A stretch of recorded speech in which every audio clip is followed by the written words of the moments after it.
Bien bonjour et bienvenue sur ma chaîne au boudoir de Candy Shy.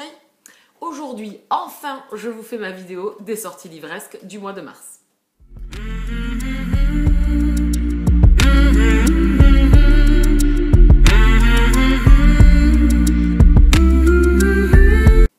Donc je trouve enfin le temps de m'installer pour pouvoir vous énumérer la petite liste, enfin le grand papyrus que j'ai noté pour toutes ces sorties du mois de mars. Si les mois précédents étaient déjà assez consistants, là je pense qu'on en a pour un petit moment, puisque là, juste avant de m'installer, j'ai rechecké vite fait pour voir si je n'avais éventuellement pas oublié quelques petites sorties, n'ayant pas eu les dates avant. Oui, j'en ai rajouté quelques-uns, donc je pense que vous pouvez vous installer. Transat, crème solaire, enfin non, désolé, pas ça, non. Enfin, le plaid, la cheminée, le café, le thé, les petits chocolats, les crêpes, enfin le sandwich éventuellement. Oui, je pense qu'on a encore là jusqu'à ce soir, alors peut-être, voilà, ça risque d'être assez long. Donc installez-vous, c'est parti. On va commencer de suite et comme d'habitude par maison d'édition et on va commencer comme d'habitude par les éditions Milady. La première sortie que j'ai notée, c'est La Croisée éternelle, le tome 1, La prêtresse esclave de Victor Fleury. C'est un roman que j'avais repéré depuis un petit moment, de par la couverture qui me plaît beaucoup, et également du titre. Ça parle de prêtresse esclave, mais ça, je pense que vous l'auriez deviné au titre du livre. Je ne vous apprends rien, il y a des complots, conquêtes, etc. C'est un petit peu de la fantaisie, j'aime bien quand il y a des trucs comme ça. Donc là on va avoir des quêtes, un roi qui va se servir en fait de cette prêtresse. Donc j'ai hâte de... J'aimerais bien découvrir ce roman, j'aimerais bien me le prendre, j'aimerais bien me l'acheter et le lire. Donc je l'ai noté. Ça sera peut-être pas chose faite dans la minute, mais au moins il est noté. Voilà. Ensuite, A.S. Seed, le tome 1, La meute maudite d'Alfreda Henry, qui sort le 11. L'autre aussi sortait le 11. Ici, on est avec des métamorphes, une épidémie. C'est un roman qu'Alfreda Henry devait sortir l'année dernière. Elle n'a pas voulu à ce moment-là le sortir. Elle a attendu pour de multiples raisons, je suppose, pour retravailler peut-être un petit peu son texte. Elle ne le trouvait peut-être pas à sa hauteur et à la qualité qu'elle voulait peut-être donner à ses lecteurs. Du coup, ça y est, il sort au mois de mars. Je l'ai noté bien évidemment de par la couverture et qui est splendide. Alors, un peu indienne. C'est d'Urban Fantasy. C'est chez Milady. Moi, je suis désolée, il m'en faut pas plus. Hein. Voilà. Je sais pas de quoi ça parle exactement. Je vous dis, ça parle de métamorphes, d'épidémie. C'est tout ce que je veux savoir. Moi, l'Urban Fantasy, ça fonctionne assez bien. J'en ai moins acheté depuis quelques temps, mais c'est un genre littéraire que j'aime beaucoup. Mais en tout cas, là, celui-là, il est certain que je veux me le procurer. J'ai hâte de le découvrir et normalement, on doit se le faire en lecture commune si ça tient toujours avec ma copinote Julie, puisqu'on en avait parlé l'année dernière. Du coup, je pense que ça n'aura pas changé. J'ai hâte de lire ce roman. Les Joyaux Noirs, le tome 1, Fille du sang de Anne Bishop, qui sort le 13 mars. Non, pas du tout. Le 18 mars, c'est mieux. Ici, c'est une réédition d'une saga fantasy qui est déjà sortie il y a des années de ça. De Anne Bishop, j'avais déjà lu un roman, je me souviens plus du titre, c'était un urban fantasy, j'avais bien aimé. Et c'est un roman, c'est une saga, celle-là qui me tente depuis très très longtemps, je n'ai jamais passé le pas, je ne les ai jamais achetés. Donc du coup c'est avec de la magie, des pouvoirs des sorcières. Voilà, je l'ai noté et j'ai vu qu'il y avait une réédition de fait chez Milady, donc oui, je dis oui. Je dis oui. Et je pense que cette fois-ci, je vais craquer parce que les couvertures ont été retravaillées. Voilà, donc celui-là, il est certain que je vais me le procurer. Nora Jacobs, le tome 3, Déchiré de Jackie May, qui sort le 18 également. Donc ici, on est avec des démons, des vampires, un côté occulte. C'est une saga qui est sortie depuis quelques temps déjà, que j'aurais voulu commencer, mais déjà trop de livres sont déjà dans l'attente d'être lus. Je ne vais pas plomber 2 fois plus ma pile à lire parce que de toute façon c'est peut-être pas des lectures que je vais faire de suite, mais en tout cas c'est des sagas qui me tentent énormément, beaucoup là de sagas d'urban fantasy sorties déjà depuis pas mal de temps, comme McCorbin me tente beaucoup. Voilà, il n'y a plus qu'à il faut qu'on, mais bon. Ensuite Hybride, le tome 9, Ombre de Laurent Donner, qui sort également le 18 mars. C'est une saga que j'ai commencé, j'ai lu jusqu'au 4 ou au 5, je sais plus. Le 5 je crois.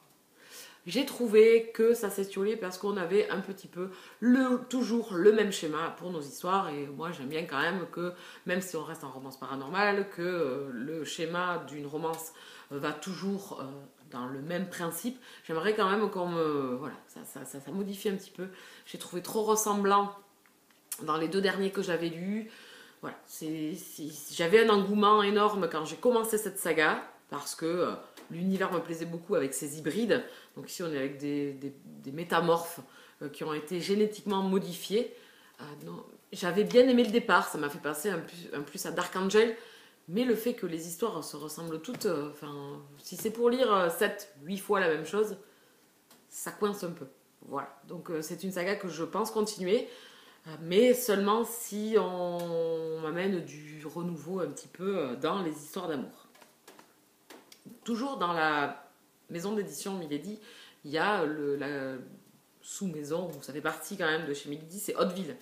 Et j'ai noté toutes les lueurs de l'ombre de Julia Kelly. On est plus dans des romans, plus dans du roman, ici plus dans de l'historique. On va être pendant la Deuxième Guerre mondiale avec des destins de femmes. Et la phrase d'accroche, c'était « Si vous avez aimé Le Chant du Rossignol, vous ne pouvez qu'aimer ce roman-là ». J'ai eu un tel coup de cœur, méga coup de cœur pour Le Chant du Rossignol, que évidemment j'ai noté ce roman. C'est sur la Seconde Guerre mondiale, c'est une période historique que j'aime beaucoup. Je n'en lis malheureusement pas assez, mais parce que mon petit cœur a souvent du mal à subir toutes ces atrocités qui se sont passées, et voilà, les émotions seront toujours un peu, un peu le tsunami.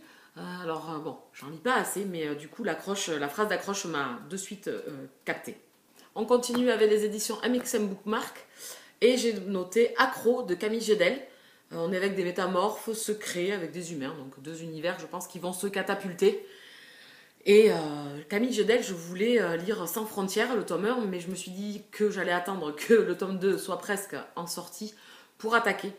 Où on est dans Sans frontières, on est dans un MMM, ou une amorce de MMM, dans un premier tome où je pense qu'un univers apocalyptique est mis en place. C'est la fin du monde et certains survivants un peu à la Walking Dead. Donc du coup, j'avais voulu le débuter. Puis là, j'ai vu qu'elle sortait Accro. Accro, ouais. Pas accro de quelqu'un. Enfin, voilà, bref. Je m'enfonce. Donc je l'avais noté. Héros, le tome 3, Protéger et servir de Victoria Sue, qui sort le 11 mars. Ici, on est avec une unité comme le SWAT, un peu comme Search, même principe, avec un univers fantastique, avec des métamorphes également. Je crois que c'est des métamorphes, hein. Enfin, des êtres surnaturels. C'est une saga que je veux commencer. J'ai le tome 1 dans ma pile à lire. Je me l'étais procuré en occasion. Et là, le tome 4 sort. Les couvertures sont vraiment très sympas. Les avis sont assez bons sur cette saga, donc vu l'engouement que j'ai pour Search, je pense quand même craquer bientôt et entamer enfin ce tome 1 qui traîne dans ma pile à lire du coup.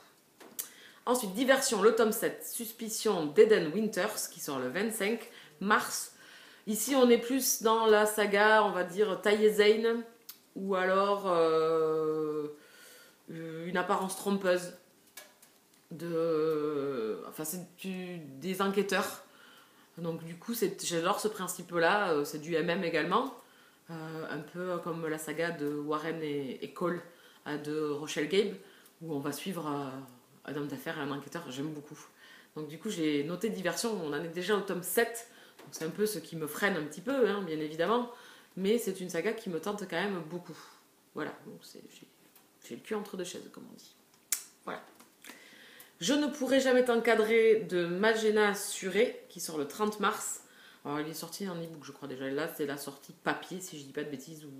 Enfin, je sais plus où on en est, parce que là, c'était avec les avant-premières du Salon du Livre. Donc, je sais plus trop où j'en suis dans ceux qui devaient vraiment sortir, ceux qui ne va être présents qu'au Salon du Livre, qui devaient n'être présents qu'au Salon du Livre, ou alors qui est en e-book le mois du Salon du Livre et qui sera en papier là, le mois d'après. Donc, je suis un peu...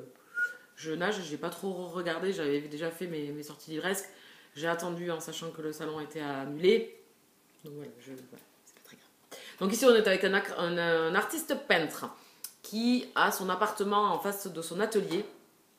Et il se retrouve avec un nouveau colocataire son frère a décidé d'héberger un ami, et donc entre ces deux personnes-là, va commencer bien évidemment une petite attirance. Donc c'est du MM également. Hein, et voilà. Donc je pense qu'il va y avoir des petits quiproquos, et puis la relation va s'étoffer. Chez Rainbow, Romano et Albright, le tome 1, Attrape-moi si tu peux de L.B. Craig, qui sort le 4 mars. Alors ici on est dans une enquête, dans une galerie d'art. Il y a un vol, je crois, si je l'ai bien suivi. Voilà, on est dans du MM aussi. Voilà, là c'était tout du MMS que je vous ai énuméré chez MXM Mark, et là ce que je vais vous énumérer chez Rainbow. Je ne vais pas y revenir et le répéter à chaque fois. La photo de la couverture m'a alpagué. Le bout de ce que j'ai lu, et surtout le titre qui fait penser au film avec je vais y arriver, pardon, Leonardo DiCaprio. Donc voilà, une enquête dans une galerie d'art avec un vol. Bon, ça avait l'air pas mal du tout. La tête hors de l'eau, le tome 1, La rivière des souvenirs de T.J. Klune, qui sort le 11 mars. Alors, c'est un jeune homme qui a perdu son père et qui fait des rêves étranges. Donc, il y a un univers assez fantastique. Alors, T.J. Klune est connu pour son côté un peu déjanté, un petit peu, dans ses écrits. Donc, c'est un auteur que je veux lire depuis longtemps, que je n'ai toujours pas entamé. Je voulais lire Le Clan Bennett. J'ai noté celui-ci parce que voilà, une fois que j'aurai découvert cet auteur, si ça matche bien, je pense que je voudrais découvrir ses autres romans. Peut-être pourquoi pas commencer par celui-là. Bon. En tout cas, c'est un auteur que je note à chaque fois, souvent, et je n'ai pas encore sauté le pas. Pourtant, les avis sur cet auteur sont vraiment très très bons. Mais bon, il y a trop de choses à force. Ensuite, Le Club des Dominants, le tome 2, Contrat sans attache de Marie Sexton, qui sort le 18 mars. J'ai lu le tome 1 de cette saga. J'avais beaucoup aimé. Enfin, dans le premier, il y avait des passages assez difficiles à encaisser. Je pense que c'est pour un public averti. Il y a du BDSM. Voilà, dans le premier, il y avait du BDSM. Là, on va trouver Phil, en plus, le second personnage du quatuor de la saga. Voilà, ces quatre hommes sont liés par un univers BDSM. Donc je pense que c'est des lectures à ne pas mettre dans toutes les mains.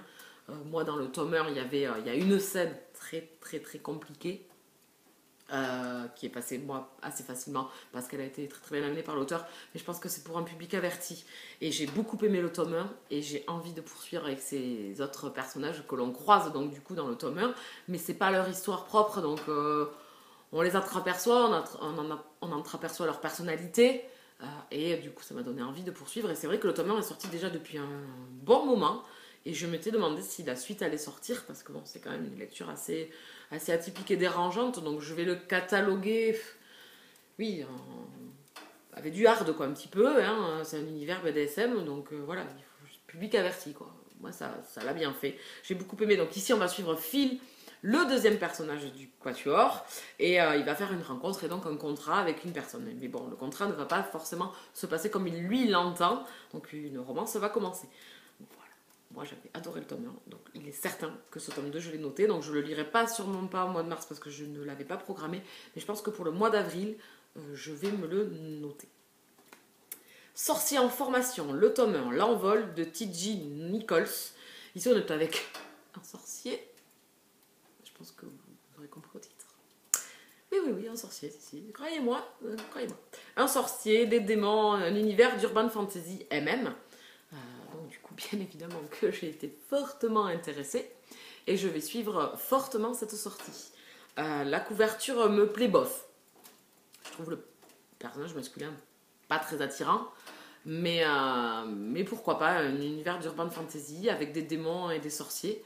Je valide. C'est un jeune homme en fait qui doit passer son diplôme à la fac de sorcier et qui n'a pas envie en fait. Donc il va essayer de tout faire pour essayer de ruiner son diplôme parce qu'il ne veut pas être sorcier. Voilà. Il a le droit, le pauvre garçon, quand même.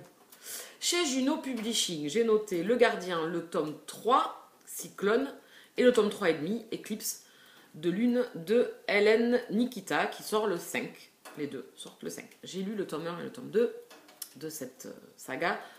Ça l'a fait sans plus avec moi, donc je ne vais pas continuer la série, mais je sais que c'est une série qui marche pas mal du tout. Les personnes qui l'ont lu ont beaucoup apprécié leur lecture, beaucoup continué la saga, donc je vous l'ai noté. C'est un univers avec un gardien, donc qui a en lui enfermé les 4 éléments, avec un univers de démons également dedans, et lui il a des protecteurs qui vont l'aider à conserver ces 4 éléments en lui, parce qu'à la base c'est un simple humain qui est juste immortel, mais c'est tout. Voilà, il n'a pas de dons, et puis au fil de l'histoire, ça va se développer en lui, ça va se développer avec ses amis, il y a des vampires, il y a des loups-garous, il y a des démons, enfin voilà, c'est un univers, il y a de la romance entre notre personnage principal et un autre personnage. Voilà. Donc du coup c'est un univers d'urban fantasy qui peut être attractif. L'univers me plaisait bien, mais je ne m'y suis pas fait au personnage en fait. Voilà, donc je voulais noter quand même. Quelque chose à son sujet, le tome 3, Barrett et Ivan, de A.D. Ellis, qui sort le 5 également. J'avais lu le tome 1 de cette série, où on était avec un geek et un ancien militaire.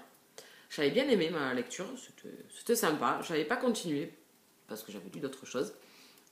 J'avais vu l'apparition du tome 2, mais je n'avais pas continué. Ici, dans le tome 3, on change de personnage, donc on va suivre Barrett, qui est un musicien qui a réussi. Et Ivan, qui lui a eu plus de complications dans sa vie, il sort de prison, et en fait, entre ces deux personnages, va commencer une romance. Un auto-édité, Dreams on Earth, d'Amélie C. Astier, qui sort aujourd'hui, moment où je tourne ma vidéo. Ce ne sera pas le moment où je vous la poste sur YouTube, mais là, à l'heure actuelle où je vous tourne la vidéo, il sort le 8 mars. On est dans un young adulte MM, où on va suivre Norse, un jeune homme, qui est féru d'écologie, puisque ses parents sont là-dedans. Sa mère est une scientifique et son père est un militant, un très très grand militant. Donc Norse a baigné là-dedans et a des convictions et aimerait lui aussi être plus activiste là-dedans. On va suivre un préquel avec Dreams, donc ce premier opus, où on va rencontrer Norse et sa bande de copains. On est ici dans des jeunes qui sont au lycée, où chacun va avoir des problématiques différentes. L'un est le coureur de jupons, l'autre est le mal dans sa peau, l'autre est musulman et doit un peu se faire comprendre au niveau de sa religion que ça ne l'empêche pas de faire certaines choses, mais qu'il y a d'autres choses que non, ce n'est pas dans ses habitudes. Voilà. Donc il y a une problématique de jeunes et on va suivre donc dans ce premier opus, c'est un préquel où on va mettre en place tous ces personnages et donc principalement Norse, où on va suivre sa première histoire d'amour.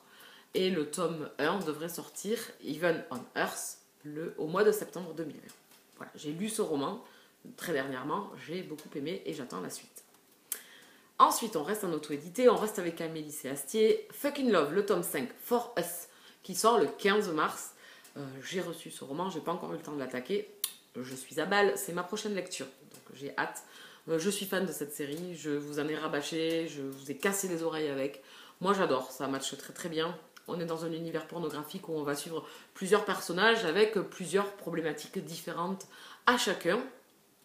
Des duos qui matchent bien, des histoires assez compliquées, assez sombres pour certains. Ici dans ce tome 5, on va suivre Mason et Zane que l'on a rencontrés au fil de la saga. Donc j'ai hâte. C'est deux personnages qui m'intriguent beaucoup. On a eu quelques amorces en plus sur leur histoire, donc bien évidemment pour nous alpaguer. Et maintenant j'ai hâte de lire leur tome et de n'avoir un peu que à suivre. Voilà, c'est une saga que j'adore, donc on peut que la conseiller. Les gangs de Boston, le tome 6, Le jeune loup de A. Zavarelli, c'est de l'auto-édité, ça sort le 26 mars. Ici on est dans la mafia, alors on peut être dans la mafia irlandaise ou la mafia russe. J'ai lu le premier opus de cette saga, j'aime beaucoup l'univers, j'aime beaucoup les deux personnages mis en place dans le premier roman. Dans le deuxième et dans la suite, on change de personnage et on change de couple. Ici on va suivre Connor, dont on a entendu parler dans le tome 1, qui fait partie de la famille O'Callaghan. Voilà, on va avoir son opus avec un certain personnage dedans. Voilà, donc moi je vais suivre cette saga bien évidemment de beaucoup plus près et je vais me programmer donc dans les mois suivants la suite, puisque là au mois de mars je voulais privilégier les lectures que je voulais faire pour le salon du livre de Paris. Ce ne sera pas chose faite, mais du coup je reprendrai la progression à partir de avril ou mai pour continuer cette saga qui est vraiment super sympa dans cet univers assez sombre qu'est la mafia, où on ne fait pas ce qu'on veut et surtout pas aimer facilement dans cet univers là. J'aime beaucoup. Chez Black Ink Edition, Marina Holmes, le tome 1, Démons et merveilles d'Anatrice, qui sort le 6 mars. On est avec une chasseuse de démons, des hybrides, les 7 péchés capitaux, et il y a de la romance. Voilà, vous avez tout ce que j'ai pu retenir sur cette sortie. La couverture me plaît bien, mais sans plus. Voilà, c'est de l'urban fantasy. Anatrice, j'ai lu La Reine Courtisane, dont je ne vous ai toujours pas parlé en vidéo, mais j'ai adoré. J'ai rencontré du coup la plume de l'auteur parce que je n'avais rien lu d'elle avant. Ça l'a bien fait, elle maîtrisait super bien son univers fantasy, j'ai beaucoup aimé. Et donc là elle sort un urban fantasy bien évidemment que j'ai envie de suivre. Et surtout elle va sortir un truc sur la guilde que l'on rencontre dans La Reine Courtisane. Donc Anatrice c'est une auteure que je vais suivre, on va dire plus en fantasy, urban fantasy. Voilà, ça me tente beaucoup. Et là on va dire chasseuse de démons, urban fantasy, 7 péchés capitaux, là encore, quelques phrases d'accroche, ben, je suis alpaguée quoi. Donc j'ai envie de découvrir cette lecture. Ensuite, une auteure que j'aime beaucoup. La romance de ma vie, 3 petits points, tu parles, de Farahana. Je vous ai fait avec l'intonation et tout, et ça donne bien. Hein, waouh. Farahana, j'ai lu Le sang des sauvages, Pépite de la mort qui tue. Hein, voilà, c'est méga pépite, c'est le pump it up, voilà, c'est le tsunami d'émotions. Voilà. J'ai lu Esme, le tome 1 et le tome 2, la duologie, pareil, pépite d'émotions, frustration au complet. Voilà, elle maîtrise parfaitement voilà, ce côté, on va dire, sadique d'un auteur. Ça, elle maîtrise bien. Donc Farahana, là, on va la retrouver dans une romance contemporaine peut-être un peu plus légère, à la base, il paraît. Ça paraît. J'ai lu les 2 premiers chapitres sur Wattpad. J'ai été alpaguée d'entrée. Les 2 personnages principaux me plaisent beaucoup. On va se retrouver avec 2 voisins de palier. Donc une jeune fille qui est un peu renfermée sur elle-même et qui vit en huis clos, on va dire, chez elle, et qui travaille de chez elle et qui a besoin de calme. Et un nouveau voisin qui va venir s'installer et qui lui est tout l'inverse. Coureur de jupons, fêtard, enfin voilà. On va dire que la première rencontre, il y a un peu de mal quand même. Hein. On est un peu, voilà, on est un peu dans la confrontation. C'est un peu clash entre les 2 personnages. Voilà, il s'envoie des pics et tout. Donc moi, ça l'a beaucoup fait. Et ce roman-là va sortir le 20 mars. Donc comment vous dire que c'est un de mes craquages, on va dire, en priorité. Voilà. Celui-là, je suis certaine de l'acheter parce que Farahana, je veux continuer de découvrir cet auteur. J'aime beaucoup. Voilà. Moi, les 4 romans que j'ai lus d'elle, donc 2 sagas, enfin 2 duologies, j'ai adoré. Voilà. Donc là, on va dire que à ce moment-là, j'y vais un petit peu les yeux fermés sans forcément me poser de questions. Voilà. Chez Michel Lafon, Nos résiliences d'Agnès Martin-Lugan, qui sort le 26 mars. Ici, on est avec un instant de vie. Est-ce que un instant peut-il faire basculer une vie? Voilà. Donc, moi, j'ai noté juste une phrase d'accroche. Agnès Martin-Lugan, j'ai lu un roman d'elle. Je vous en ai toujours pas parlé non plus. J'ai bien aimé. Il y a une deuxième partie, on va dire assez distincte, mais il y a quand même une deuxième histoire avec le même personnage qui est Diane. Et donc du coup maintenant je vais noter les sorties de cet auteur parce que j'ai accroché à son histoire, à sa plume, et c'est un auteur que je voulais découvrir depuis longtemps, depuis très très longtemps, puisqu'il est quand même chez Michel Lafon, ils en est au 5 ou 6 ou 7e je pense, roman, donc ça fait un moment déjà. Chez Hugo Roman, Éléonore Engray de Brittany Setcheri qui sort le 12 mars. Ici, on est avec un amour de jeunesse qui va se retrouver 10 ans après. Voilà, après 10 années de séparation, ces 2 personnages vont se retrouver. Je pense qu'on va suivre leur histoire. C'est un one-shot si je dis pas de bêtises. Brittany Setcheri, j'ai lu le tome 1 de la saga Les Éléments. J'avais beaucoup aimé. Je n'ai pas encore eu le temps de lire la suite malheureusement. Il y a trop de... J'avais beaucoup aimé sa plume. Il y a énormément d'émotions dans la plume de Brittany Setcheri. Elle maîtrise bien la romance. Donc du coup, j'ai noté ce roman-là pour poursuivre ma découverte de cet auteur. Peut-être pas de suite dans l'immédiat, mais peut-être dans un avenir proche. Sait-on jamais. Ensuite, Scrap Metal de Jana Rose, qui sort le 12 mars également. J'ai noté ce roman. Alors, vous savez que des romans de chez Hugo Roman, j'en note plus beaucoup. J'ai eu un grand engouement des Hugo quand ça a commencé à sortir. Et j'ai trouvé qu'il y avait énormément de coquilles dans ces romans-là, dans beaucoup de fautes, beaucoup d'erreurs. Et quand vous payez un livre 17 €, voilà, parce qu'en ce temps-là, je les achetais en papier, ça vous fait un peu grincer des dents. Donc du coup, c'est une maison d'édition que j'ai vraiment laissée de côté. J'étais allée au Festival New Romance, le tout premier qu'ils avaient fait à Bandol. J'avais passé un week-end fabuleux. C'est une expérience quand même à faire, j'avais trouvé ça génial. Mais du coup, j'avais grincé un peu des dents parce que franchement, je trouvais ça un peu, voilà, au prix où sont vendus leurs livres, etc. Il y avait sur certains romans pas mal de coquilles en un seul roman, quoi. Donc voilà, donc j'ai arrêté un petit peu, je fais la gueule hein, dans mon coin, on va dire, et j'ai arrêté de les noter. Donc, et puis, suivant la qualité de ce qu'ils proposaient, il n'y avait pas toujours de grande accroche. Mais Scrap Metal, je l'ai noté parce qu'on est avec des sectes. Et j'aime bien ce principe-là. C'est quand même des lectures qui appâtent le lecteur. Voilà, moi ça matche bien ce principe-là. Là, je viens de lire Ainsi battent les cœurs amoureux de Lily Haim, où on a un fond d'histoire dans le passé de notre personnage principal, où il a fait partie d'une secte. Donc du coup, c'était quand même intéressant. Je reviendrai sur ce roman-là plus tard. Mais en tout cas, du coup, j'ai noté celui-ci. Je l'ai vu passer, donc, du coup, chez certaines personnes qui l'ont déjà reçu en service presse. C'est une sacrée bricasse. Le prix est augmenté un peu plus, puisque le roman est beaucoup plus gros. Je vais attendre les premiers retours, mais il me tente bien. Voilà. Et puis il y a Stuart, quand même, en couverture. Pas déconner quand même, les gars. Oui, je perds pas le nord quand même. Hein.